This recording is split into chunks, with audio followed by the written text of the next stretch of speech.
Praise the lord. అందరూ బాగున్నారా? ఈరోజు సాటర్డే, రేపు సండే కదా. అందరూ చర్చికి వెళ్తున్నారా? అయితే దేవుని మందిరానికి వెళ్ళేటప్పుడంట కొన్ని విషయాలు జాగ్రత్తగా చూసుకోవాలంట. అవేవేంటి చూసుకోవాలి? మనం ఒకసారి ప్రసంగి 5వ అధ్యాయం మనం చూసినట్టయితే, నీవు నీ దేవుని మందిరమునకు పోవునప్పుడు నీ ప్రవర్తన జాగ్రత్తగా చూచుకొనుము.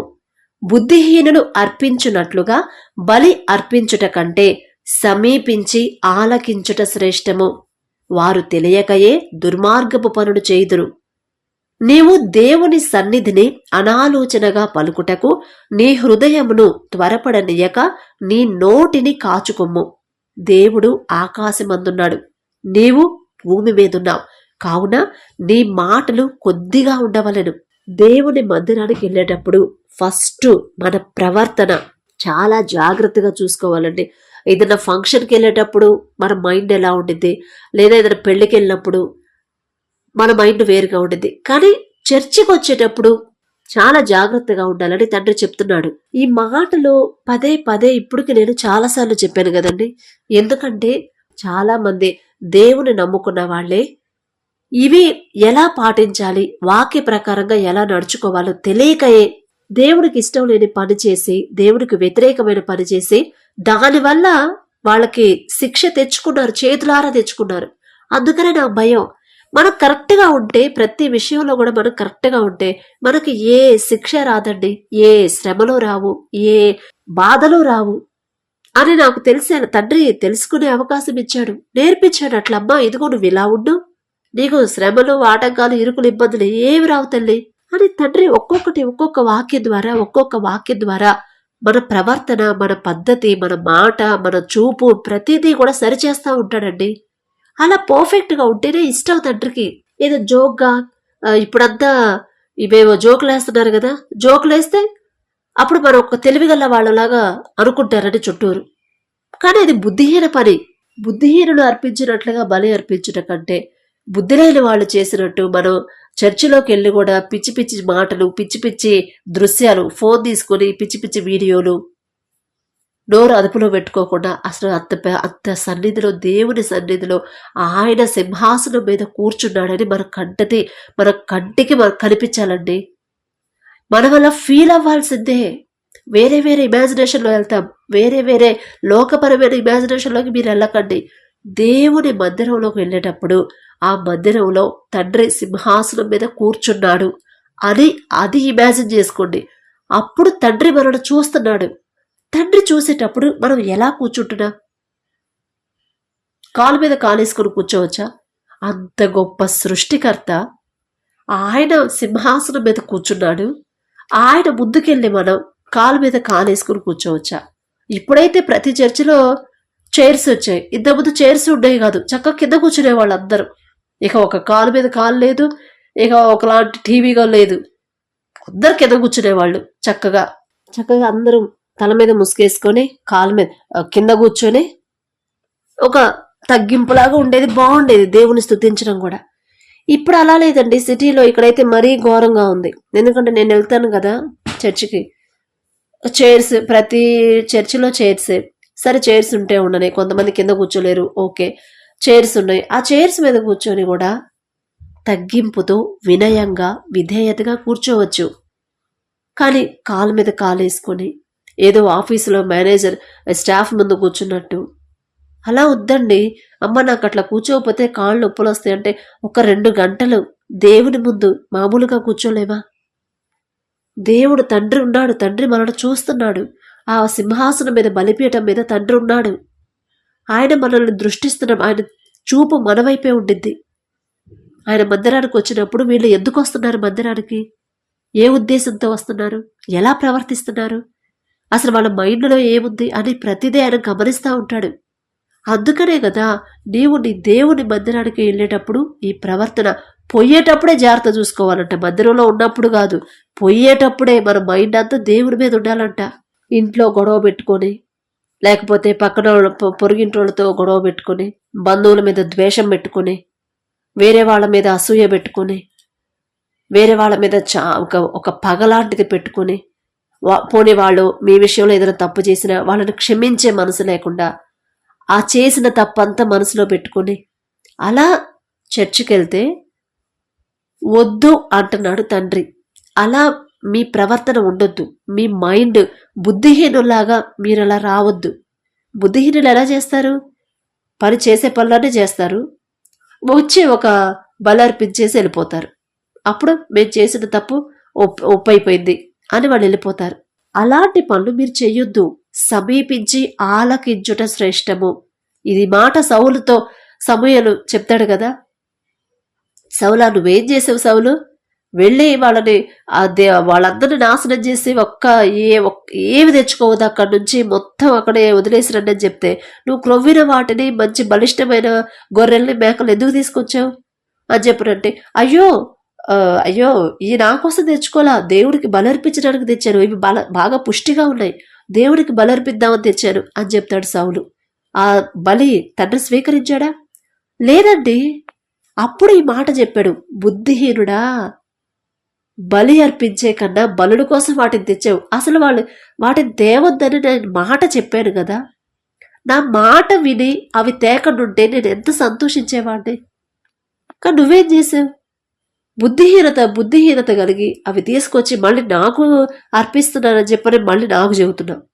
నేనేం చెప్పాను? నా మాట ఆలకించు. నేను చెయ్యొద్దనే పని చెయ్యొద్దు, వద్దు అంటే ఆ పని చెయ్యొద్దిక.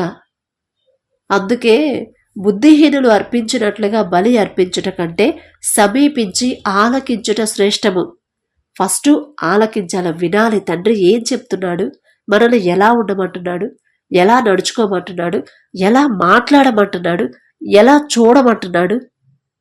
అసలు ఎంత జాగ్రత్తగా ప్రతి విషయంలో కూడా ఎవరు చెప్తారండి అంత జాగ్రత్తలు?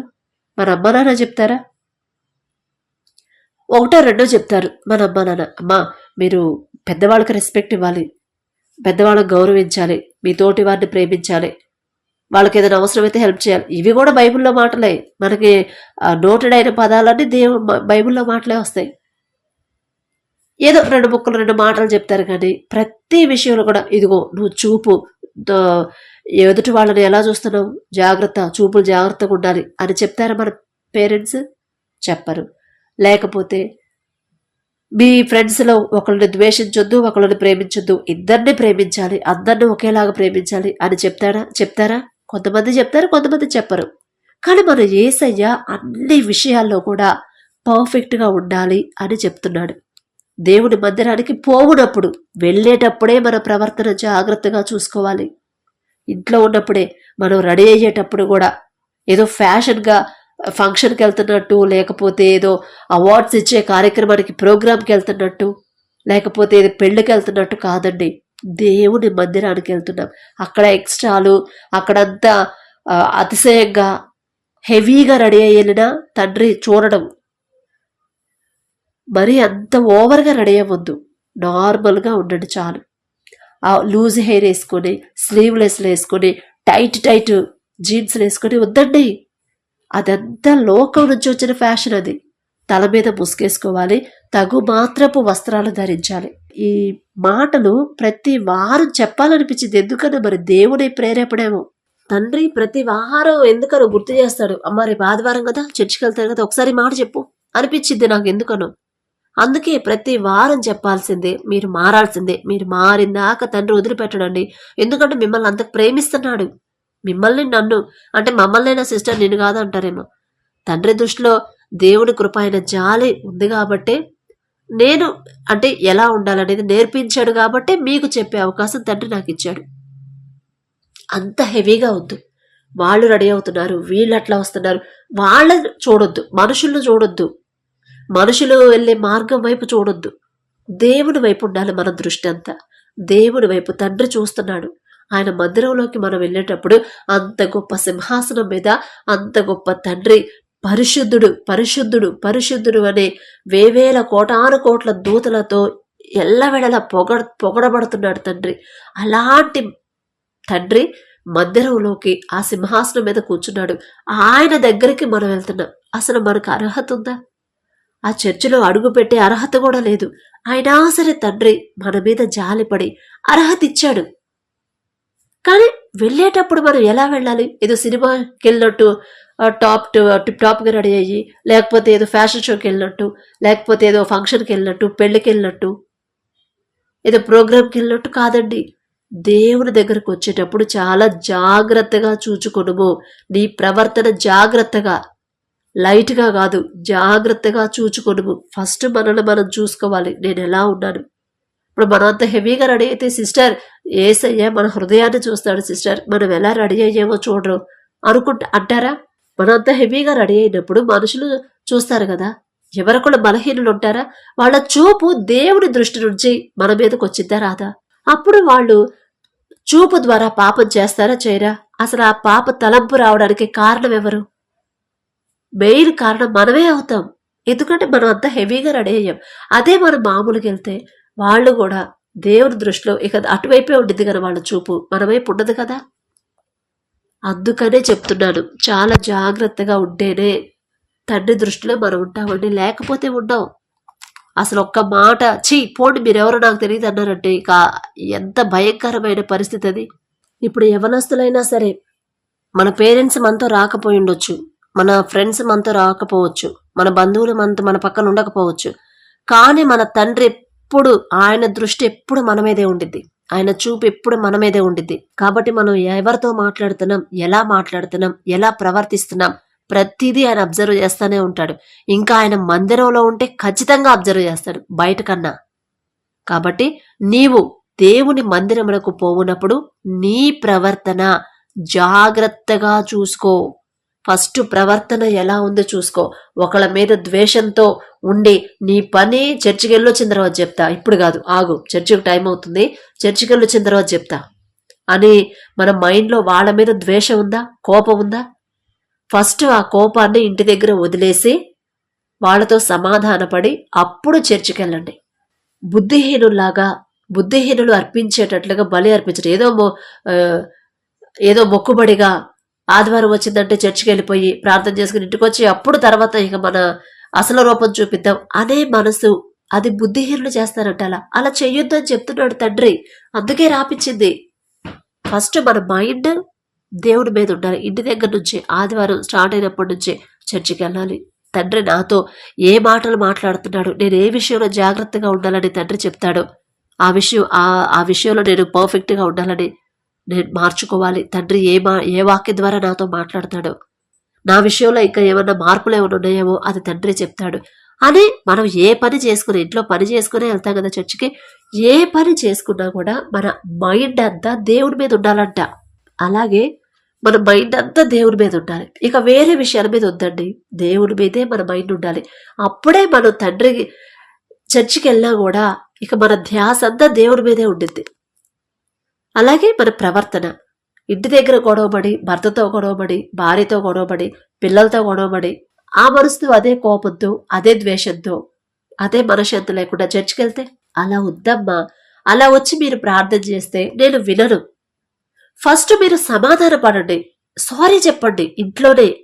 ఎవరితో అన్న మీ ఫ్రెండ్స్తో గొడవ అయితే సారీ అమ్మా, నేను అలా అని ఉండకూడదు, సారీ నీ మనసు బాధ పెట్టాను అని చెప్పి అప్పుడు వచ్చి నాతో మాట్లాడండి, నేను చక్కగా వింటాను.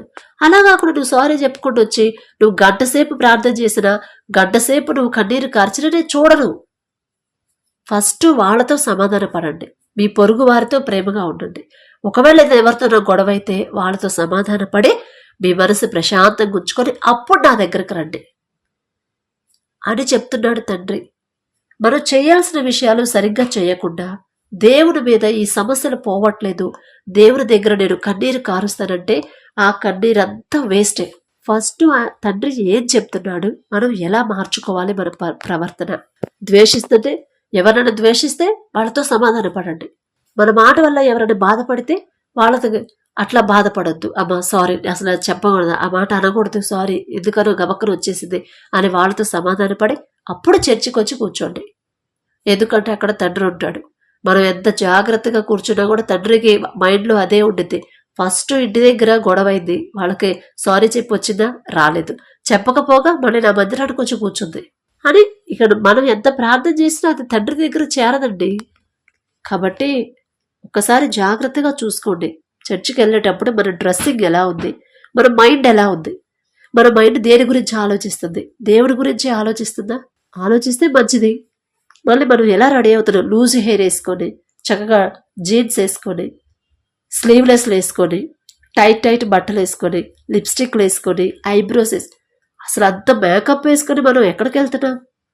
ఒక్కసారి గమనించుకోండి. మీ పిల్లలు ఎలా రెడీ అవుతున్నారు? మీ పిల్లలు ఎలా చర్చికి వెళ్తున్నారు? తల్లిదండ్రులుగా చెప్పాల్సిన బాధ్యత మీదే, మనదే. మనం గద్దెంచకపోతే వాళ్ళు దారి తప్పిపోతారు. అప్పుడు రేపు తీర్పులో మనల్ని అడుగుతారు, మీ పిల్లలు దారి తప్పిపోతుంటే నువ్వేం చేస్తున్నావు? చెప్పాలిగా. చిన్నప్పటి నుంచే వాళ్ళకి అలవాటు చేయాలి కదా. ఫ్యాషన్ అంటే నువ్వు కూడా వాళ్ళ వెనకాల పోయావా? వెళ్ళండి ఇద్దరు, మీరెవరు నాకు తెలియదు అంటాడు. అప్పుడు ఏం చేస్తావు? మనం చేసిన ప్రార్థన అంతా వేస్టే. నీ పిల్లలు అలా మాట్లాడుతుంటే నువ్వేం చేస్తున్నావు? ఎదుటి వాళ్ళ బాధపడేలా మాట్లాడుతున్నారు, మీరేం చేస్తున్నారు అని అడుగుతాడు తండ్రి. అప్పుడు మనమేం చెప్తాం? అందుకే మీరు తల్లిదండ్రులుగా మీ పిల్లలు ఎలా రెడీ అవుతున్నారు? చర్చికి వదిలేటప్పుడు ఎలా రెడీ అవుతున్నారు? తగు మాత్రపు వస్త్రధారణ, తగు మాత్రపు మాటలు, తగు మాత్రపు ప్రవర్తన అలాగే ఉండాలి మన తండ్రికి. అలా సింపుల్గా ఉంటేనే తండ్రికి ఇష్టం అండి. అందుకే అధికారుల వైపు చూడడం, మన వైపు దీనుల వైపే చూస్తాడు. దీన మనసు కలిగిన వాళ్ళకనే చూస్తాడు. ఎందుకంటే తండ్రికి అదే ఇష్టం. ఇప్పుడు హై రేంజ్లో, హై లెవెల్లో ఎవరున్నారు? వాళ్ళ మీద కూడా ధ్యాసంతా తండ్రిది. గుడిసెల్లో ఎవరున్నారా? చిన్న ఇళ్లలో ఎవరున్నారు? ఆయన చూపంతా మన మీదే ఉండిద్దంట. ఆయనకి ఇష్టము. అందుకని కాస్త జాగ్రత్తగా ఉండండి. కాస్త కాదు, చాలా జాగ్రత్తగా ఉండాలి. నీ ప్రవర్తన జాగ్రత్తగా చూసుకో. అక్కడికి వెళ్ళి మందిరంలో కూర్చొని తండ్రి మిమ్మల్ని చూస్తున్నాడని గ్రహించకుండా మీరు ఎవరికల్లో చూడడం, ఎవరి వైపో చూడడం, వాళ్ళ గురించి ఆలోచించడం. అబ్బా ఏది వాళ్ళు రాలేదు, వస్తానన్నారు చర్చికి, వచ్చారా, వచ్చి కూర్చున్నారా, ఎక్కడ కనిపించట్లేదే అని వాళ్ళ గురించి వెతకడం, అలాంటి పిచ్చి పనులు చెయ్యొద్దు. ఎందుకంటే తండ్రి చూస్తూ ఉంటాడు. బలిపీఠం మీద పాస్టర్ గారు కాదండి, అక్కడ సింహాసనం మీద తండ్రి ఆసీనుడై కూర్చున్నాడని మన ఇమాజినేషన్లో ఉండాలి. అప్పుడే మనం జాగ్రత్తగా ఉండగలం. కాలు మీద కాలేసుకుని కూర్చోకండి.